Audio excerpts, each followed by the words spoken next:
Your diagnostic scanner isn't just reading codes anymore. It's predicting the future.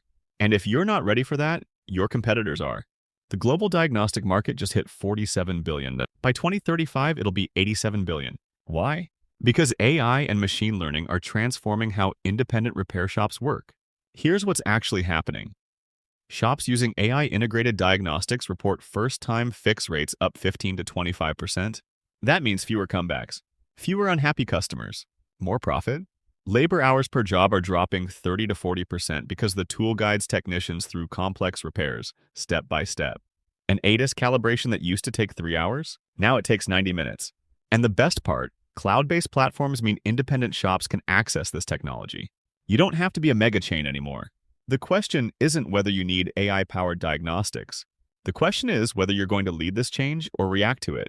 Shops that embrace predictive maintenance and intelligent workflows are winning in 2026. Are you one of them?